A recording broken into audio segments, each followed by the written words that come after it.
അല്ലേ? ചെറുപ്പക്കാരൊക്കെ അതിന്റെ പിന്നാലെ. രാവിലെ സുബീക്ക് എഴുന്നേറ്റ് പല്ല് പോലും തേക്കുന്നതിന്റെ മുമ്പ് അവൻ ഫോൺ എടുത്ത് നോക്കുകയാണ്. പടച്ചോൻ, ഇന്നലെ രാത്രി ഞാൻ 12:48 വിട്ട എൻ്റെ ആ മുഖത്തിന്റെ ആ ചിത്രത്തിന് എത്ര ആളുകൾ ലൈക്ക് ചെയ്തിട്ടുണ്ട്. എഴുന്നേൽക്കുന്ന നിരാശയുണ്ട്. കാരണം 2 ഹംക്കുകളെ ലൈക്ക് ചെയ്തിട്ടുണ്ടായിരുന്നുള്ളൂ. ഒരു 4-5 ഡിസ്ലൈക്കും ഉണ്ട്. കാരണം അവന്റെ മുഖം അത്ര പോരായിരുന്നു.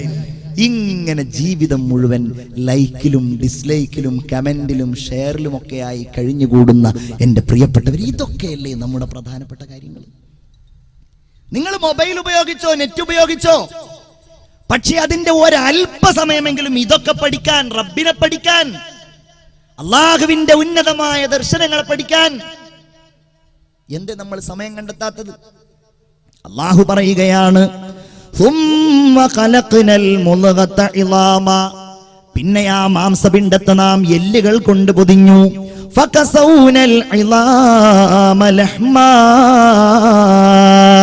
നിങ്ങൾ ചിന്തിക്കണേ, റബ്ബ് നൽകിയതാണ്. എന്റെയും നിങ്ങളുടെയും സൃഷ്ടിപ്പിനെ കുറിച്ചാണ് ഈ പറയുന്നത്. പിന്നെ ആ എല്ലുകളുടെ മേലിൽ അവൻ മാംസം പൊതിയുകയാണ്.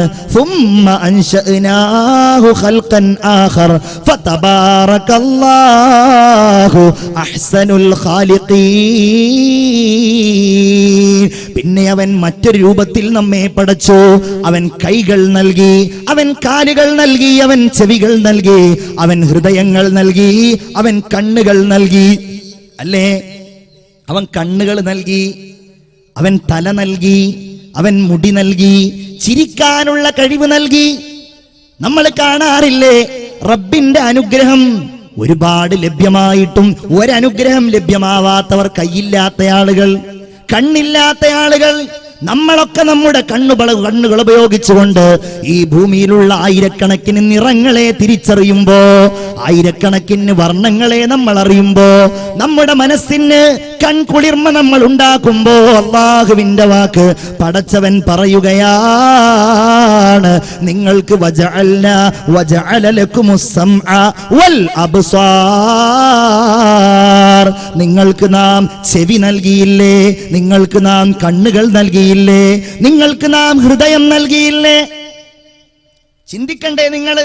അല്ല പറയാണ്, പക്ഷേ നിങ്ങൾ ചിന്തിക്കാറില്ല. ഖലീലം മാ തശ്കുറൂൻ. രാവിലെയും വൈകുന്നേരവും AC ഇട്ട കാറിൽ നടന്നുകൊണ്ട് നമ്മൾ ഇങ്ങനെ സഞ്ചരിക്കുന്നതിനിടയിൽ എവിടെയെങ്കിലും വെച്ച് നമ്മുടെ ഈ ഭാഗത്തൊരു വേദന വന്നാലാണോ റബ്ബേ ഇത്രയും കാലം ഒരു കുഴപ്പവുമില്ലാതെ ഞാൻ നടന്നല്ലോ എന്ന് നമ്മൾ ആലോചിക്കുന്നത്? അപ്പോഴും ആലോചിക്കൂല. അതുകൊണ്ട് പ്രിയപ്പെട്ടവരെ, ഞാൻ ഓർമ്മിപ്പിക്കുകയാണ്, റബ്ബിന്റെ കാരുണ്യത്തെ നമ്മൾ അറിയണം. നമ്മുടെ ശരീരത്തിന്റെ ഓരോ ഭാഗങ്ങളും അള്ളാഹുവിന്റെ സൃഷ്ടിലോകമാണ്. നിങ്ങൾ ചിന്തിക്കുവോ? അല്ല ഇപ്പോഴും എന്നെ ഇങ്ങനെ സൃഷ്ടിച്ചുകൊണ്ടിരിക്കുകയാണ്. കോശമാണ് സൃഷ്ടിക്കുന്നത്. കോശം, ചെറിയ കോശം, സെൽ എന്ന് പറയാറുണ്ടല്ലോ. അത്ഭുതങ്ങളുടെ കേന്ദ്രമായ കോശം. നിങ്ങൾ ചിന്തിക്കുമോ? ആ കോശം എന്റെ ശരീരത്തിൽ ഓരോ നിമിഷവും പുതിയ കോശങ്ങൾ ജനിക്കുകയും പഴയ കോശങ്ങൾ മരിക്കുകയും ചെയ്യുന്നുവെന്ന എന്റെ എടക്കഴിയൂരിലെ ഈ സദസ്സിൽ ഒരുമിച്ച് കൂടിയവരെ, റബ്ബ് നിങ്ങളുടെ ആരുടെയെങ്കിലും ശരീരത്തില് ഒരു കോശം നശിക്കണ്ട എന്നങ്ങ് ഈ നിമിഷം തീരുമാനിച്ചാൽ, നിങ്ങളുടെ കഴുത്തിലെ കോശം നശിക്കണ്ട എന്ന്, നിങ്ങളുടെ കരളിലെ കോശം നശിക്കണ്ട എന്ന്, നിങ്ങളുടെ ചെവിയിലെ കോശം നശിക്കണ്ട എന്ന് അല്ല അങ്ങ് തീരുമാനിച്ചാൽ, ആ രോഗമാണ് ക്യാൻസർ എന്നറിയപ്പെടുന്നത്, അർബുദം എന്നറിയപ്പെടുന്നത്. തിരുവനന്തപുരത്ത് കൊണ്ടുപോയാൽ നിങ്ങൾ കണ്ടിട്ടില്ലേ, തിരിച്ചു വരുന്ന ആളുകൾക്ക് മുടിയുണ്ടാവാറില്ല, തിരിച്ചു വരുന്ന ആളുകൾക്ക് കണ്ണിന്റെ പോളകളിൽ രോമങ്ങൾ പോലും ഉണ്ടാവാറില്ല. നമ്മൾ ഓർക്കണ്ടേ റബ്ബ് പറഞ്ഞത്, അലം നജ്അൽ ലഹു ഐനൈൻ വലിസാനൻ വശഫതൈൻ. ഐനൈൻ, 2 കണ്ണവൻ തന്നില്ലേ? എന്റെയും നിങ്ങളുടെയും കണ്ണുകൾ എത്ര സുന്ദരമാണ്. മൃഗങ്ങളുടെ കണ്ണു പോലെയല്ലല്ലോ. ജീവജാലങ്ങളുടെ കണ്ണ് പോലെയല്ലല്ലോ എന്റെയും നിങ്ങളുടെയും കണ്ണ്. എത്രമേൽ സുന്ദരമാണ് ആ സുന്ദരമായ നിറം, ആ സുന്ദരമായ രൂപം. ആ കണ്ണിനൊരിക്കലും ദുർഗന്ധമില്ലാതെ സ്വയം വൃത്തിയാകുന്ന സംവിധാനം നൽകിയത്. വലിസാനം വശഫത്തൈൻ, നാവ്, ചുണ്ട്, എന്തൊക്കെ.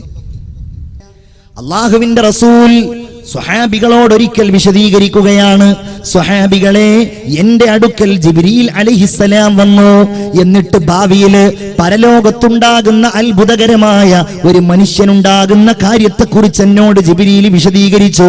ജിബ്രീൽ എന്നോട് പറയുകയാണ്, നബിയേ, മുൻഗാമികളിൽപ്പെട്ട ഒരാളെ അല്ലാഹു തആല നാളെ പരലോകത്ത് വിചാരണയ്ക്ക് വേണ്ടി കൊണ്ടുവരുന്നതാണ്. എന്താണ് ആ വ്യക്തിയുടെ പ്രത്യേകത? ആ മനുഷ്യൻ 500 കൊല്ലക്കാലം കടലിന്റെ മധ്യത്തിലെ ഒരു പർവ്വതത്തിൽ അല്ലാഹുവിനെ സുജൂദിലായി കിടന്നു, അല്ലാഹുവിനെ ഇബാദത്തിലായി കിടന്നുകൊണ്ടിരുന്നു. ആ വ്യക്തിക്ക് ഒരു ബുദ്ധിമുട്ടോ ഒരു സങ്കടമോ ഒരു പ്രയാസമോ ഇല്ല. മുഴുവൻ സമയവും സുജൂദിൽ തന്നെയാണ്. അല്ലാഹു തആല കടലിന്റെ മധ്യത്തിലാണെങ്കിലും അദ്ദേഹത്തിന് ശുദ്ധജലം നൽകി. അദ്ദേഹത്തിന് ഭക്ഷണം ആവശ്യമുണ്ടായിരുന്നില്ല. വർഷത്തിൽ ഒരു തവണ ഒരു മാതളപ്പഴം നൽകി. അല്ലാഹുവിനോട് അദ്ദേഹം ദുആ ചെയ്തിരുന്നത്, റബ്ബേ, എന്നെ സുജൂദിലായി നീ മരിപ്പിക്കണേ എന്നതാ. സുജൂദിൽ കിടന്ന് അദ്ദേഹം മരിച്ചു. അങ്ങനെ സുജൂദിൽ കിടന്ന് പുനർജന്മം നൽകാൻ റബ്ബിനോട് ദുആ ചെയ്തതിന്റെ അടിസ്ഥാനത്തിൽ അല്ലാഹു റബ്ബുൽ ഇസ്സത്ത് സുജൂദിൽ തന്നെ അദ്ദേഹത്തിന് പുനർജന്മം നൽകി. ജിബ്രീൽ അലൈഹിസ്സലാം പറയുകയാണ്, നബിയെ, അങ്ങനെ ഈ മനുഷ്യനെ നാളെ അള്ളാന്റെ മുമ്പിൽ കൊണ്ടുവരും. കൊണ്ടുവന്നാൽ അല്ലാഹു തആല മലക്കുകളോട് പറയും, മലക്കുകളെ, ഈ മനുഷ്യനെ നിങ്ങൾ എന്റെ കാരുണ്യം കൊണ്ട് സ്വർഗത്തിലേക്ക് കൊണ്ടുപോകൂ. അല്ലാഹുവേ, നിന്റെ കാരുണ്യം കൊണ്ടല്ല റബ്ബേ, എന്റെ ഔദാര്യം കൊണ്ട് സ്വർഗത്തിലേക്ക് എന്നെ കൊണ്ടുപോകൂ അല്ലാ. അല്ലാഹു ആ മനുഷ്യനെ തിരിച്ചു വിളിക്കും. എന്നിട്ട് പറയും, മലക്കുകളെ, ഈ മനുഷ്യന് ഞാൻ നൽകിയിരിക്കുന്ന കണ്ണ് എന്ന നിഅമത്തിന് നിങ്ങൾ എടുക്കണം. ഇദ്ദേഹത്തിന്റെ 500 കൊല്ലക്കാലത്തെ ഇബാദത്തും നിങ്ങൾ എടുക്കണം. അങ്ങനെ മലക്കുകൾ അത് പരിശോധനയ്ക്ക് വിധേയമാക്കും. നോക്കുമ്പോൾ കണ്ണുകൊണ്ടവൻ കണ്ടതിന് പകരം, കണ്ണുകൊണ്ടവൻ നോക്കിയതിന് പകരം, അവൻ ചിന്തിച്ചതിന് പകരം ഒന്നുമേ അവന്റെ ഇബാദത്തെത്തുന്നില്ല. അല്ലാഹു പറയും, മലക്കുകളെ, എനിക്ക് നന്ദി ചെയ്യാത്തത് കാരണം ഈ മനുഷ്യനെ നിങ്ങൾ നരകത്തിലേക്ക് കൊണ്ടുപോകൂ. നരകത്തിൽ നിന്ന് ആ മനുഷ്യൻ അല്ലാഹുവിനോട് വിളിച്ചു പറയും, റബ്ബേ, നിന്റെ കാരുണ്യം കൊണ്ട് എന്നെ നീ സ്വർഗത്തിലേക്ക് കൊണ്ടുപോകുമോ അല്ലാ. അല്ലാഹു ആ മനുഷ്യനെ വിളിക്കും. എന്നിട്ട് ചോദിക്കും, മനുഷ്യ, നിനക്കാരാ ജന്മം നൽകിയത്? നീയാണല്ലാ. നിനക്കാരാണ് ഇബാദത്തിനുള്ള മനസ്സ് നൽകിയത്? നീയാണല്ലാ. നിനക്കാരാണ് 500 കൊല്ലക്കാലം ആയുസ് നൽകിയത്? നീയാണല്ലാ. നിനക്കാരാണ് സുജൂദിൽ കിടന്നുള്ള മരണം നൽകിയത്? അതും നീയാണ് റബ്ബേ. നിനക്കാരാണ് സുജൂദിൽ കിടന്നുള്ള പുനർജന്മം നൽകിയത്? അതും നീയാണ് അല്ലാ. നിന്റെ ഔദാര്യം കൊണ്ട് എന്നെ സ്വർഗത്തിലേക്ക് എത്തിക്കണേ അല്ലാ. അങ്ങനെ അല്ലാഹു തആല അവന്റെ റഹ്മത്ത് കൊണ്ട് അവനെ സ്വർഗത്തിലേക്ക് എത്തിക്കും എന്നാണ്. മുഅ്മിനീങ്ങളെ, ഒരു കാര്യം കൂടെ, നമ്മളുടെ ശരീരം ഓരോ ഭാഗങ്ങളും നമ്മൾ പഠിക്കുന്ന ആളുകൾക്ക് റബ്ബ് എത്ര ഭംഗിയിലാണ്. നിങ്ങളുടെ കയ്യിന്റെ വിരലിലേക്ക് നോക്കൂ. നിങ്ങൾ എത്ര സുന്ദരമാണ് നമ്മുടെ കൈകൾ. വൈരൂപ്യമൊന്നുമില്ലല്ലോ. ഈ കൈകളുടെ ഓരോ വിരലുകളും നോക്കൂ നിങ്ങൾ. ഓരോ വലിപ്പമാണ് അല്ലേ? ഓരോ വലിപ്പം. മനുഷ്യന്റെ കൈകൾ കടുംപാറ പൊട്ടിച്ചുടക്കുന്ന കൈകൾ, ഇരുമ്പൊത്തു തല്ലിത്തഴമ്പിച്ച കൈകൾ, കലപ്പക്കഴത്തിൽ പുഴക്കുന്ന കൈകൾ. എല്ലാ നേട്ടങ്ങളും നഷ്ടങ്ങളും മനുഷ്യന് വരുത്തുന്ന ഈ കൈകൾ, അതിന്റെ വിരലുകൾ നോക്കൂ നിങ്ങൾ. എന്തിനാണ് അല്ലാഹു തആല ഇങ്ങനെ ഒന്ന് നമ്മളൊരു സാധനം പിടിക്കുമ്പോ അത് ഒരേ വലിപ്പത്തിൽ വരാൻ വേണ്ടിയാണ്, ഒരേ രൂപത്തിൽ വരാൻ വേണ്ടിയാണ്. ഒരേ വലിപ്പത്തിൽ കൈവിരൽ വന്നാലേ ഒരു സാധനം നമുക്ക് എടുക്കാനും പിടിക്കാനും കഴിയൂ. തബാറകല്ലാഹു അഹ്സനുൽ ഖാലിഖീൻ. റബ്ബ് നമ്മോട് വലിയ സ്നേഹമുള്ളവനാണ്. അവൻ വദൂദാണ്. അവൻ നമ്മോട് വലിയ ഇഷ്ടവും സ്നേഹവും താല്പര്യമുള്ളവനുമാണ്. റഹ്മാൻ എന്നല്ലേ അർ-റഹ്മാൻ, ഏറ്റവും വലിയ കാരുണ്യവാനായ അല്ലാഹു റബ്ബുൽ ഇസ്സത്ത് ഏറ്റവും വലിയ സ്നേഹനിധിയാണ്. ഒരു യുദ്ധം കഴിഞ്ഞ് അല്ലാഹുവിന്റെ റസൂലും സ്വഹാബികളും ഇങ്ങനെ വന്നിരിക്കുകയാ. ഒരുപാട് തടവുകാര്, യുദ്ധത്തിന്റെ തടവുകാര് പിടിക്കപ്പെട്ടവരുണ്ട്. നബിയും സ്വഹാബികളും ആ തടവുകാരെ ഇങ്ങനെ നോക്കിക്കൊണ്ടിരിക്കുമ്പോ അവക്കിടയിൽ നിന്നതാ ഒരു പെണ്ണ് തന്റെ പിഞ്ചു കുഞ്ഞിനെയും അന്വേഷിച്ചു കൊണ്ടിങ്ങനെ നടക്കുകയാണ്. എന്റെ കുഞ്ഞിനെ കാണുന്നില്ലല്ലോ, ഞാൻ മുലയൂട്ടുന്ന എന്റെ കുഞ്ഞിനെ കാണുന്നില്ലല്ലോ എന്നന്വേഷിച്ച് നടക്കുന്ന ആ പാവപ്പെട്ട പെണ്ണ് റസൂലുള്ളാഹി സ്വല്ലല്ലാഹു അലൈഹി വസല്ലമ തങ്ങൾ അതാ കാണുന്നു, സ്വഹാബികളും കാണുന്നു ആ പിഞ്ചു കുഞ്ഞിനെ. അവസാനം ആ പെൺകുട്ടിക്ക് കിട്ടിയപ്പോ തന്റെ മാറോട് ചേർത്ത് പിടിച്ചുകൊണ്ട് ഉമ്മ വെച്ച് മുലയൂട്ടിക്കൊണ്ടിരിക്കുന്ന ആ പെണ്ണിനെ ചൂണ്ടിക്കൊണ്ട് റസൂലുള്ള സ്വഹാബികളോട് ചോദിക്കുകയാണ്, സ്വഹാബാ